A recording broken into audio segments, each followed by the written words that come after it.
Me, but I am inviting you into this moment. Thanks, girl. I wrote just a short little thing reflecting on my 20s. It's been a really intense decade with a lot of really beautiful highs and a lot of really intense lows, and I wanted to just like hold a moment for that. And I was like, last weekend when my party got canceled, I was like, oh bummer, like am I gonna have this moment just by myself or just with Peter? And I thought about it when we were at the river and we did our kind of ceremonial cold plunge, but it's like, no, it feels more right to like hold it in community space. So here we go.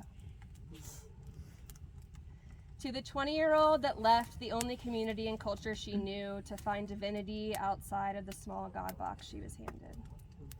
To the 21-year-old that parented foster children in a group home while she was still growing up herself.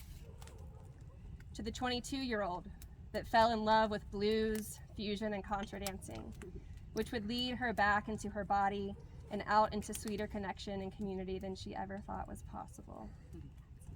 To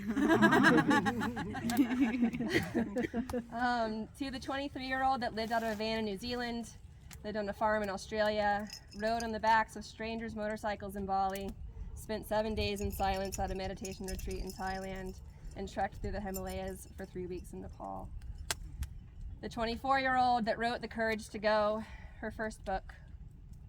The 25-year-old that said yes to a life partnership with her partner, lover, and friend, and got married barefoot in the backyard in the middle of a global pandemic, the same year she became a published author. To the 26-year-old who went through 4 months of chemo and survived cancer. Whew. To the 27-year-old who decided it was okay to change her mind and finish an undergraduate degree just for the sake of learning, even if the system is broken.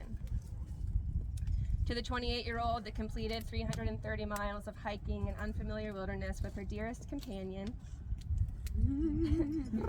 and opened herself to the possibility of, and who was brave enough to enter into another big paradigm shift for the sake of the health and longevity of her marriage, even if the way forward was uncertain. To the 29-year-old that faced her fear of losing her independence and opened herself to the possibility of new life being birthed out of her. Not pregnant yet, but consenting to the chance of being pregnant is quite a trip after spending your whole life trying not to get pregnant. And there's so much more. So much grief and joy and loss and abundance. My 20s expanded my capacity to love, to be human, to tell the truth, to try to create forms of community I believe in. I learned how to feel anger. I learned how to scream. I learned how to tell the truth and to communicate with radical openness even when there is a risk of being misunderstood. I learned that death isn't quite as scary as everyone makes it out to be, and that living a death-informed life makes my life so much more full of presence and intention. I learned that community is the way we heal. It is the way we survive the darkest days. I learned that it's okay to be alone, and that the health of my relationship with myself is what makes healthy relating with other people possible. I fell in love with the land, and I let the garden be my teacher. I thought about dying sometimes, but I chose to stay. I fell in love with Appalachian mycelium and its many fruits and lessons of growth and decay. I dipped my naked body into so many pools of cold water. I danced until 4 a.m., too many nights to count. I hiked hundreds of miles through the wilderness on 5 continents. I found family in the faces of friends. I cried. A lot. I lived even more. I fell in love, and I am still falling. I hope I never stop falling, learning, loving, living.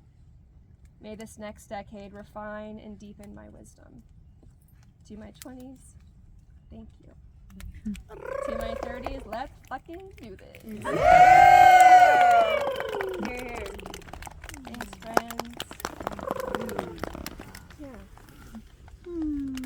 Okay, you can go back to it not being about me.